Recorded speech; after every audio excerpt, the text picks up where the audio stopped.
Vent faible, vent quasiment nul.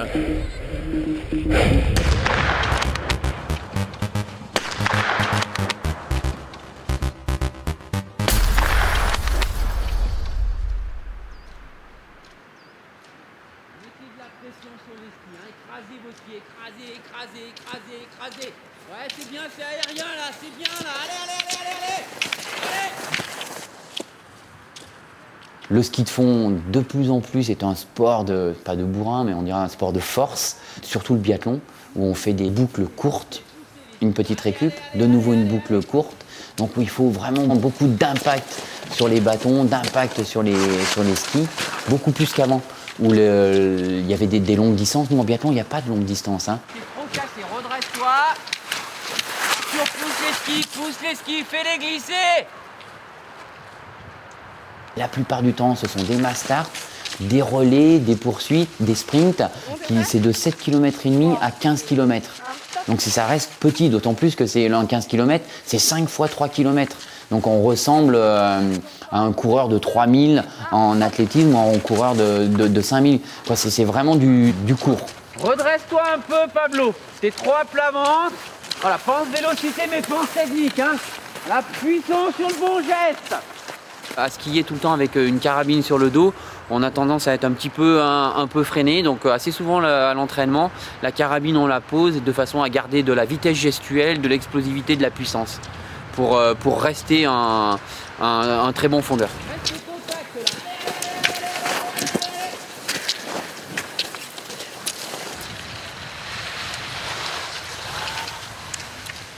C'est pourquoi cette séance?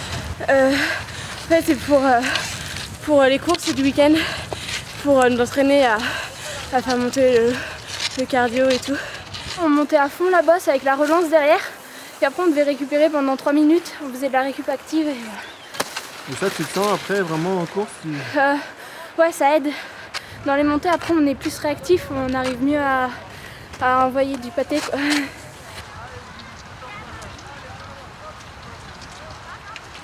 Donc moi, mon rôle, c'est de détecter dans un premier temps les meilleurs minimes et KD1 en ski de fond qui pratiquent sur les départements de l'Ardèche, la Drôme et l'Isère. Voilà, donc ces meilleurs athlètes, on essaye de les réunir, donc ce qu'on appelle au pôle espoir biathlon, et ils intègrent la seconde au niveau du lycée Jean Prévost de Villard-de-Lans, qui est le lycée support du pôle espoir Dauphiné. Après, moi, c'est les accompagner pendant 4 ans. En général, ils ont 4 ans pour faire leurs preuves. Et ces 4 années, à l'issue de ces 4 années de travail avec moi, ils entrent en équipe de France.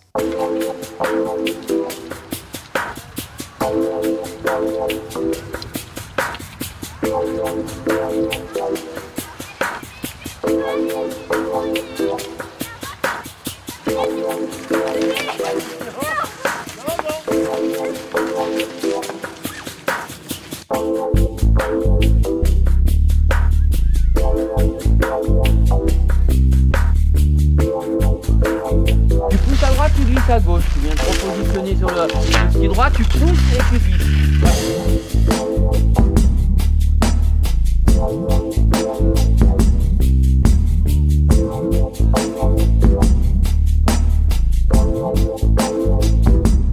Alors là, on n'est pas sur la glace, mais on est quand même sur un fond dur, presque pareil. Essayez d'adopter une attitude à peine plus basse. Laurent, je pense que c'est bien. Je t'ai demandé de skier un peu plus devant, avec le bassin un peu plus devant, plus sur votre chaussure. Le lundi, mardi, mercredi, jeudi, vendredi, on a entraînement, matin, après-midi, le soir les devoirs. Le week-end, les compétitions. Des fois, là, on a des semaines de retour en cours. Il faut vraiment bien s'organiser puisqu'on a un double projet qui est d'avoir notre bac, de faire des études et puis aussi le projet d'être sportif de haut niveau. Donc, Maintenant, vraiment, les gens qui ont la chance d'intégrer le pôle espoir, ils sont dans un cocon. Hein. Moi, à mon époque, j'ai été au ski études pendant 3 ans à Villard-de-Lans. Lorsqu'on s'entraînait, on ratait les cours. On avait 1 heure de rattrapage la semaine d'après pour rattraper toutes les heures de cours de toutes les matières que l'on avait ratées. Alors que là, lorsqu'ils vont à l'entraînement, ils ne ratent plus les cours. Ils font de la seconde à la terminale en 4 ans, au lieu de 3 ans les étudiants normaux. Et tous les hivers sont libérés. Il y a des semaines libérées, ces semaines-là on va pas du tout en cours. on skie uniquement. Et puis par contre à la maison ça demande de l'implication de travailler quand même. Parce que sinon on décroche complètement. Bon alors, là vous avez quand même... Alors ce sont des élèves à qui on demande beaucoup finalement. C'est-à-dire qu'on leur demande d'être performants en cours quand c'est le moment d'être en cours, d'être performants en sport quand c'est le moment d'être en sport. Et on leur demande également un suivi hivernal pendant les compétitions. Donc c'est beaucoup. C'est vrai que c'est beaucoup de poids pour eux à leur âge, suivant si on parle d'élèves de seconde ou de terminale. Et c'est une sacrée école à la fois pour leur future vie sportive s'ils continuent dans le sport, et même pour leur vie professionnelle parce que toute cette organisation dans le travail, c'est quelque chose qui est gagné pour la suite en fait, qui n'est pas perdu, quoi.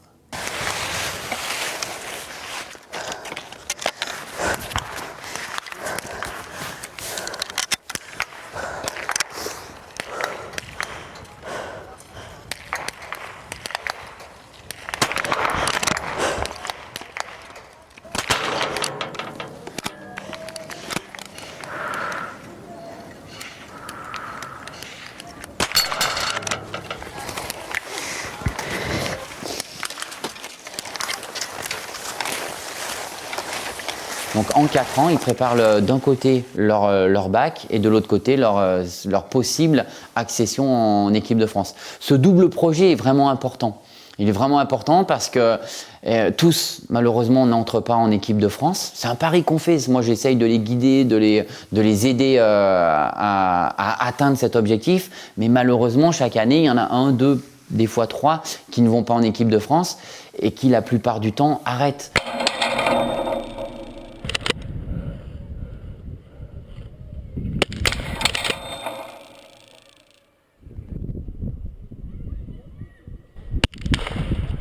Maintenant, moi, ce que j'encourage quand même les athlètes, c'est à concilier études et sport le plus longtemps possible, parce que même en équipe de France, on n'est sûr de rien. Ils rentrent en équipe de France junior, puis il y a des athlètes qui sont en équipe de France junior et qui malheureusement ne sont jamais en équipe de France senior.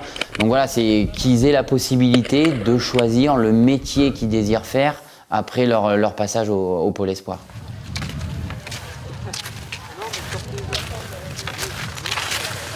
J'aimerais vraiment bien me focaliser que sur le biathlon et puis me dire je veux que ça marche, je suis sûre que ça va marcher, mais ça n'existe pas en France de vivre uniquement du biathlon. Quand on est jeune, on arrive à faire des podiums en Coupe du Monde ou quoi, et après il faut bien travailler, quoi. Et puis donc c'est pour ça qu'il faut pas négliger non plus le scolaire. Même si des fois c'est dur, on se dit mais ça je n'ai pas besoin pour faire du biathlon, mais bon on sait jamais, hein, ça se trouve ça marchera pas.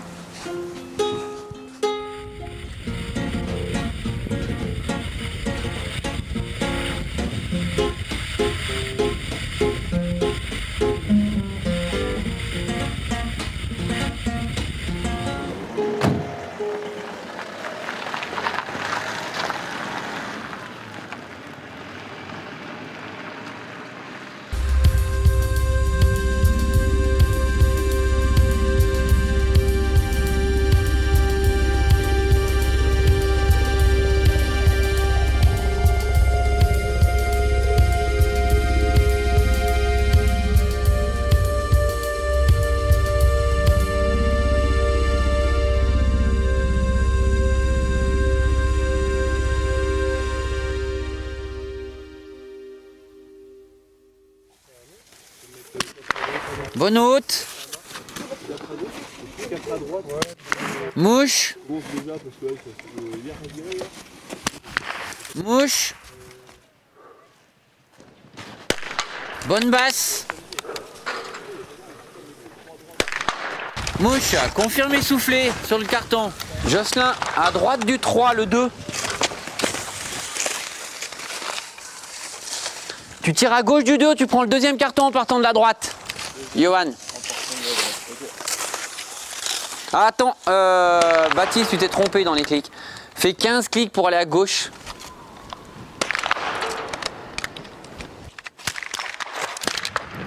« 6 pour aller à droite, 2 pour monter. » Jocelyn, t'es réglé. Attends, Johan. Johan, tu fais 8 clics pour aller à droite. Baptiste, c'est bon, réglé. Ouais, Margot, les cordons de gauche, ta balle perdue. J'ai pas vu la première. Elle est où, Chloé? Je sais pas. Allez, appliquez-vous un petit peu. Il n'y a pas de vent aujourd'hui, vous arrivez pas vite. Il doit y avoir plus de réussite que ça. Hein. Vous êtes bien meilleur que ça. Le pas de tir est de Gève, enfin, c'est un peu comme tous les autres pas de tir, hein, est assez vanté. Et chaque séance de biathlon commence par les réglages. L'objectif de ces réglages, c'est de tirer au centre. La dernière fois qu'on a tiré, il y avait un vent du nord qui était violent. Donc pour contrer ce vent du nord qui poussait les balles à gauche, on a dû faire, nous, ce qu'on dit dans notre jargon, des clics pour aller à droite, pour contrer ce vent.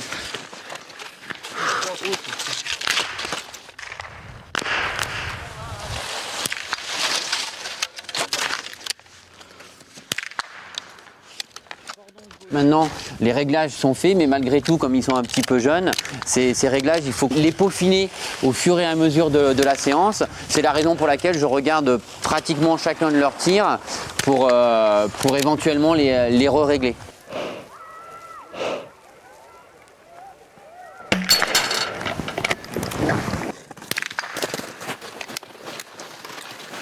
Voilà, souffle bien, Emilien, souffle bien et resserre les pieds, resserre les pieds. Allez, tu dois bien avoir les semelles posées à plat, les semelles des skis posées à plat.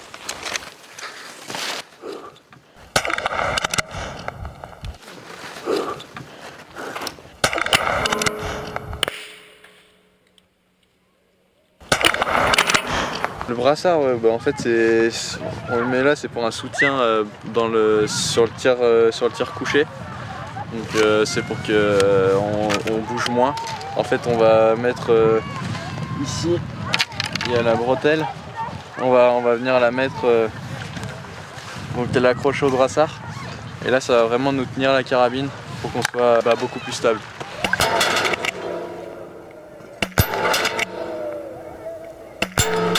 Trop vite, je pense que tu tires trop vite quand même, hein, Pablo. Hein. Fais attention à ne pas rentrer dans la cible trop vite. Hein.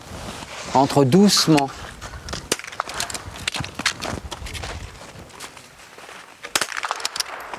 Il y a une réaction, hein. En même temps que tu tires, il y a une réaction. Rentre doucement toi aussi dans la cible. Hein. Ça peut pas être un objectif, tirer plus vite. Hein. C'est essayer d'être vite prête, ok, mais tirer vite, ça c'est pas obligé. En tout cas, ça peut pas être ça dans la tête. Hein. Après, voilà, prépare-toi à bien faire la différence debout. Hein, en cadet, la diff, elle se fait debout. Il y a ceux qui savent faire et ceux qui savent pas faire. Et toi, tu fais partie des gens qui savent faire. Donc mets-toi-le dans la tête et après, respecte ton schéma. Savoir faire, c'est respecter son schéma. Comment s'est passé la première fois que tu as vu Thierry? Tu en avais déjà entendu parler ou Oui, j'en avais déjà entendu parler. On me disait, si tu fais du biathlon, il va falloir être super organisé, super sérieuse dans tout ce que tu fais et tout. Alors moi, je voyais Thierry comme super strict et je me suis dit, bon, surtout, faut pas que je parle de tout ce qu'il dit, je le fais à la lettre et tout, sinon, j'étais un peu anxieuse.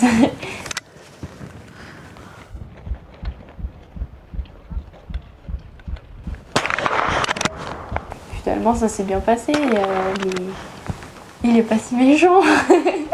Non, ça s'est bien passé. Il a été cool, quoi.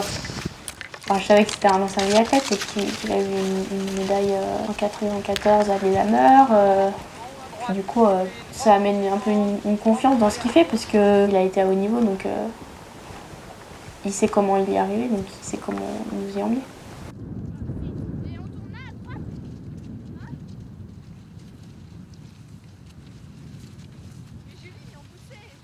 Donc c'est un choix qu'ils font.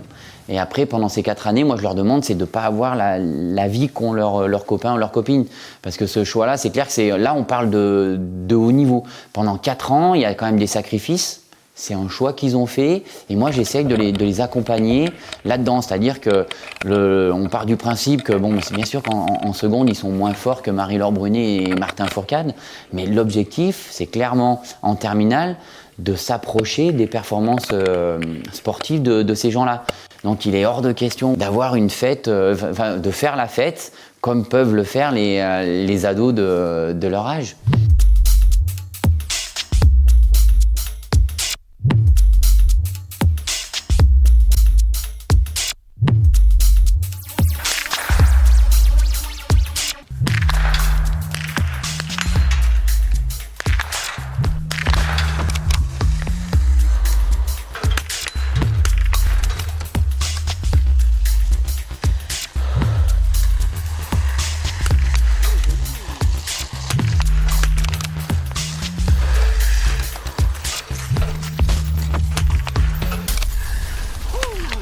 Elles font un bruit trop bizarre ces balles. Elles font peur, tu sursautes à chaque fois. Je préfère les roses.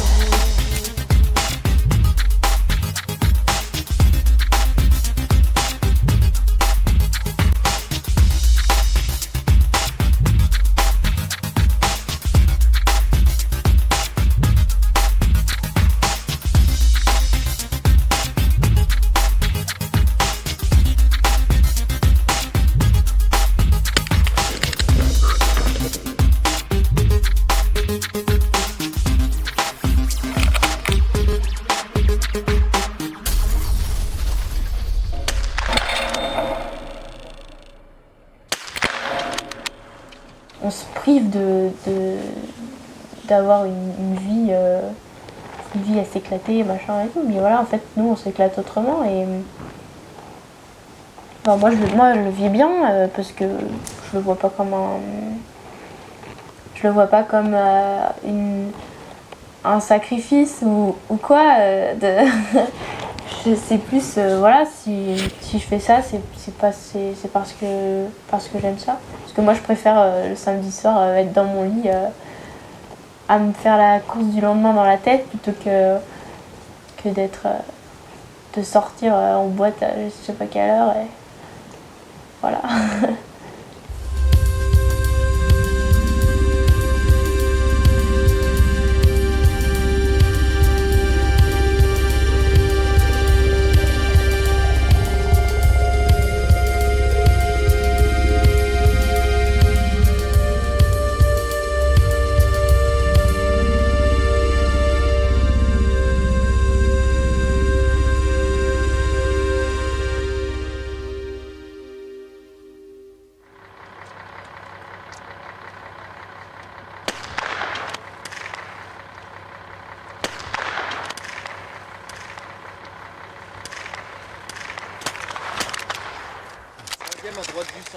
Ouais, c'est bien groupé. Tu fais 4 à gauche, 4 pour monter.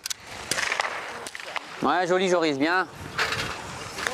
Les gars, je vais mettre des cartons. Hein, vous me tirez pas dessus.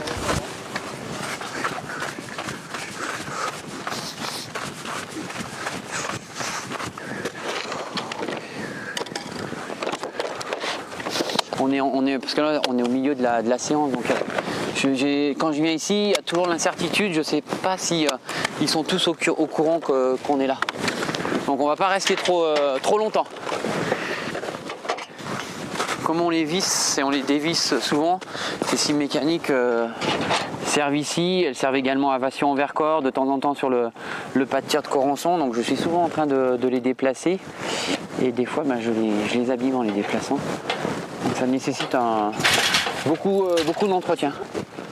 4 cm et demi le diamètre de la bonne balle lorsqu'on tire couché. On tape ici, la palette bascule. On tape ici, il n'y a rien qui se produit. Ensuite, en position debout, c'est un système de coulissant qui fait que là, on passe en position debout. Et là, c'est l'ensemble de ce que l'on peut voir lorsqu'on est derrière la carabine qui fait basculer la palette. Donc là, après chacune des séances, je remets de la peinture noire sur les mauvais impacts de balles pour préparer la séance qui suit. y a Marie Dorin qui rentre, elle est aux États-Unis là, en Coupe du Monde, elle a fait 2e. Elle, quand elle rentre, elle aime bien avoir des cibles bien peintes. Voilà, elles sont prêtes.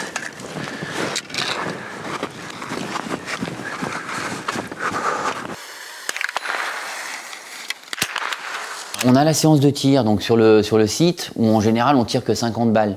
Donc 50 balles, si on comptabilise le temps passé derrière la carabine, c'est rien, c'est 3 minutes, 4 minutes. Donc ce qui est préconisé de faire, c'est de passer au moins 20 minutes par jour derrière sa carabine, de façon à se familiariser avec cette position et à gagner en stabilité. Tirer 50 balles, c'est épuisant. C'est épuisant parce que le but c'est pas tirer 50 balles comme ça, c'est vraiment tirer 50 bonnes balles.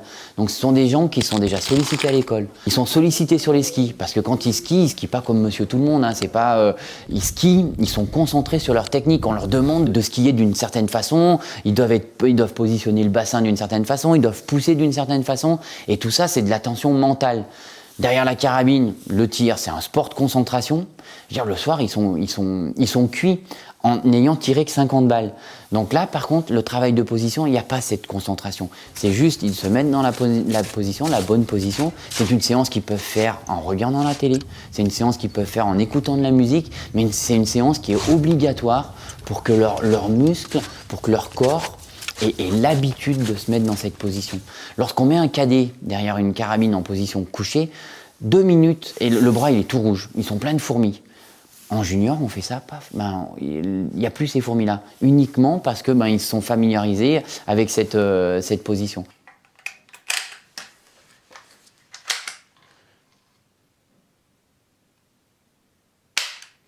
C'était un objet de curiosité. Ça s'est passé comment J'ai pas eu le droit d'y toucher. J'ai toujours pas le droit d'y toucher d'ailleurs. Non, la carabine, c'est quelque chose qui est précieux à la maison, qui lui est personnel et qu'elle utilise avec beaucoup de soin.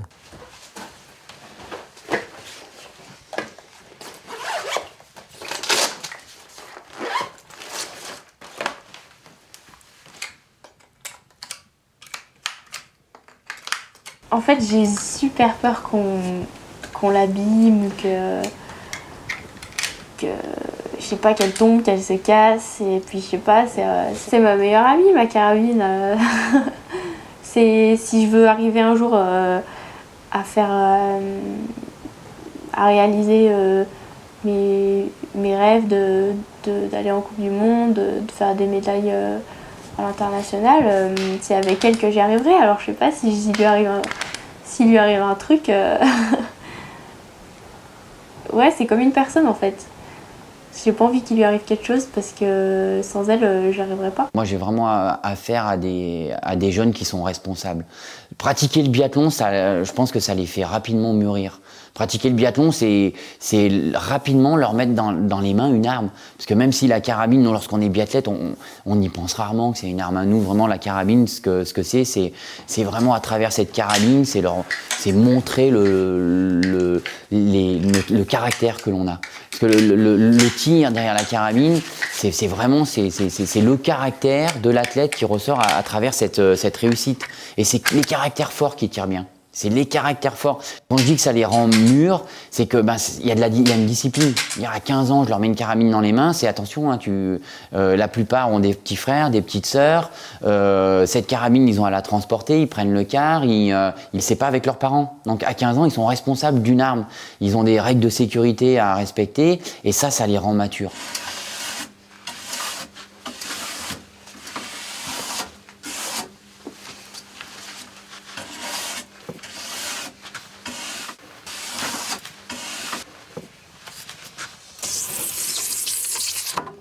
Quand je rentre, je la sors de ma housse, je passe un coup de chiffon pour pas qu'elle roule ou quoi. Après, j'essaie de la nettoyer au moins une fois par semaine, pour pas qu'elle s'encrasse, qu'elle se mette à mal tirer.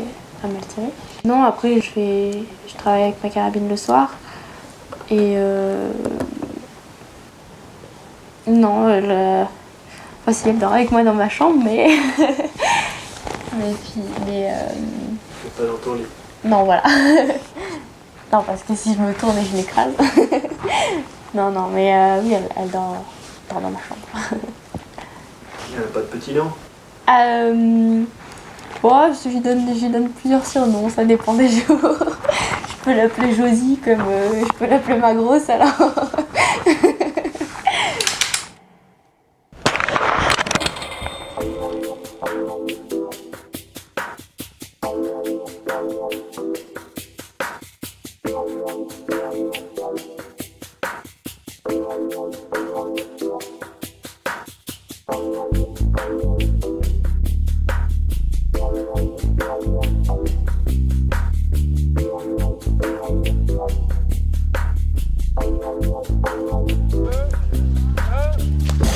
Voilà, c'est parti pour cette phase start.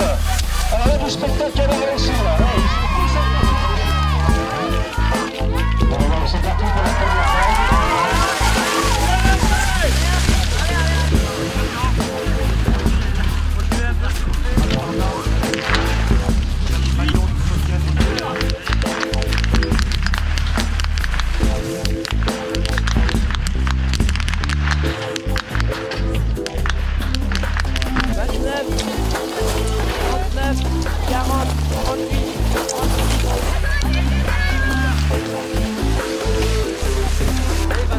Comme un entraînement, tu les laisses partir.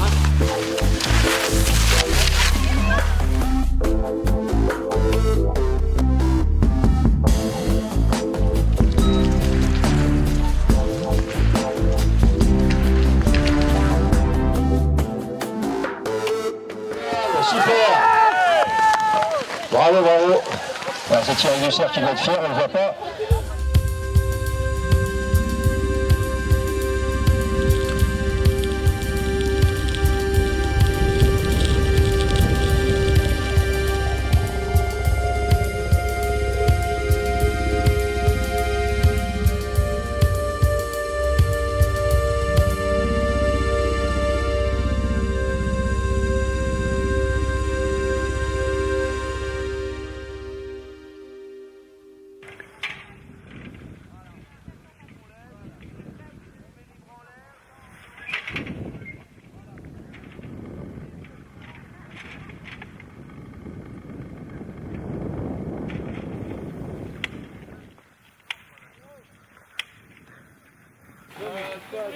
Aujourd'hui on est nombreux, demain ça sera pareil, demain on ouvrira plus de cibles.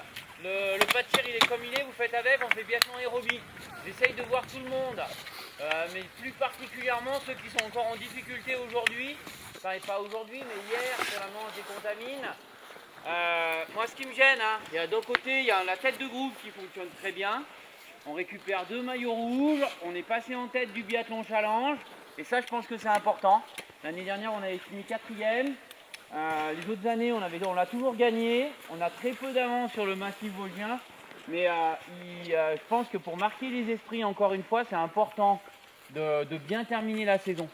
Il y en a qui se sont retrouvés au niveau du tir, mais par rapport au travail qui est fait depuis le début de l'année, par rapport aux conditions qu'il y avait aux contamines, il y en a trop qui sont pas derrière la carabine. Donc aux contamines, je traite Arthur de branleur. C'est exactement le mot qu'il faut. Je pense malheureusement que dans le groupe, il n'y a pas que Arthur.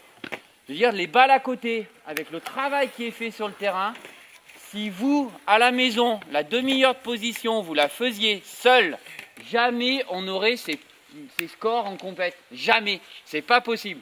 Par rapport à ça, il ne reste qu'une course où vous devez faire vos preuves, ceux qui sont derrière.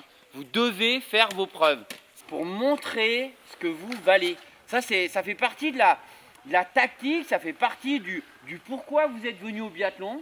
Ce petit truc en plus qu'il y a par rapport au fond spécial, c'est cette stratégie, cette tactique à mettre en place pendant la course. Et il faut l'être tactique, il faut montrer que vous l'êtes. Et je suis désolé, à 15 ans, on peut être tactique derrière une carabine. Vous avez choisi de faire du haut niveau. Le haut niveau, malheureusement, c'est ça. On est devant. On reste, on n'est pas devant, on va faire du loisir. On est d'accord là-dessus. On prépare les championnats de France. Moi, je n'entraîne pas que Laurent Sauvage, Anaïs Chevalier et Mathias Locatelli. Je veux dire, c'est tout le monde. C'est tout le monde à Méribel qui est capable de gagner une grosse performance sportive. Allez, donc on règle. 5 balles pour ceux qui sont groupés sur les 5 premières. Et après, c'est biathlon aérobie. 1h15 de de DT1.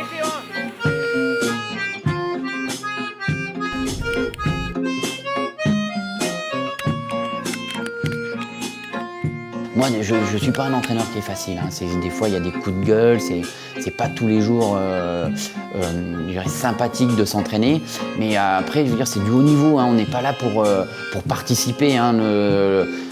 Voilà, lorsqu'on est athlète au sport-études, lorsqu'on part, on va se lever tôt le vendredi matin. On va traverser la France pour aller courir à la Bresse ou sur le plateau de Beille dans les Pyrénées. C'est pas pour participer. Hein. Il est clair que c'est pour faire sa place. Quand je vous dis que je les encadre de la même façon, c'est au niveau de mon implication sur l'individu. Après, je sens bien qu'il y en a qui sont meilleurs que d'autres. Par contre, ils s'investissent tous. Ça, j'en suis persuadé. Moi, devant leur motivation, j'ai pas le droit d'aller à l'entraînement un jour pas motivé. Donc c'est un échange qui est constant. Il y a un lien qui est fort entre mes athlètes et moi, et c'est pour ça que j'aime mon métier. Et il y a une vie à l'intérieur d'un groupe. Après, je veux bien croire que c'est, on peut dire peut-être même une tribu, j'en sais rien, qui sont peut-être particuliers. Mais moi, j'ai l'impression quand même de travailler avec la crème de la crème. Hein. Moi, je m'estime surtout chanceux d'avoir ces jeunes qui ressemblent peut-être pas aux autres jeunes d'aujourd'hui. Et je crois vraiment que ce sont les bons athlètes qui font les bons entraîneurs.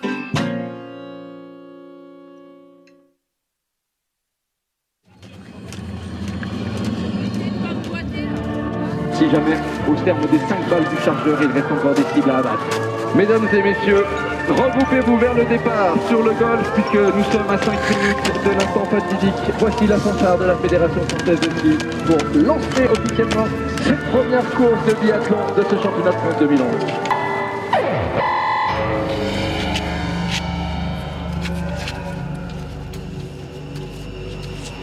La course, la clé demain, encore une fois, ça sera sur les tapis. C'est sur les tapis avec de l'agressivité. Demain, ce titre, vous le voulez plus que les autres et c'est là que vous ferez la différence. C'est sur la volonté, sur l'envie. Voilà, ne me parlez pas de pression, je sais pas ce que c'est. Moi, la pression, c'est du carburant.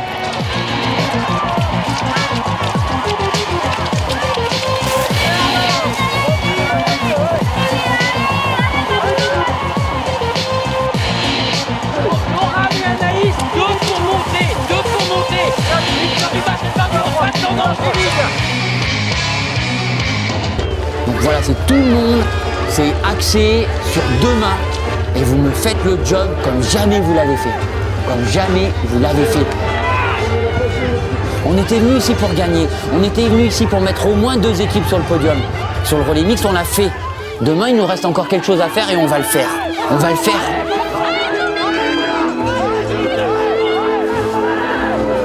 Troisième place. Et médaillé de bronze, le comité des sports de neige du Dauphiné, club des sports de Villard-de-Lans, Laura du Cordon.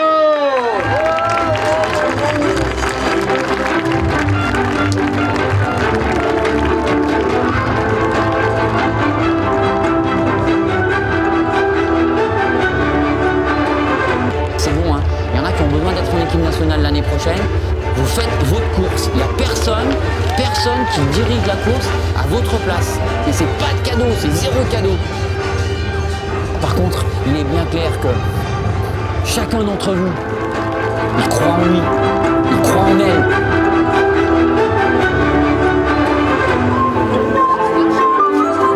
Seconde place. Et médaillé d'argent, comité des sports de neige du Dauphiné, club des sports de Villard-de-Lans, Laurent Sauvage.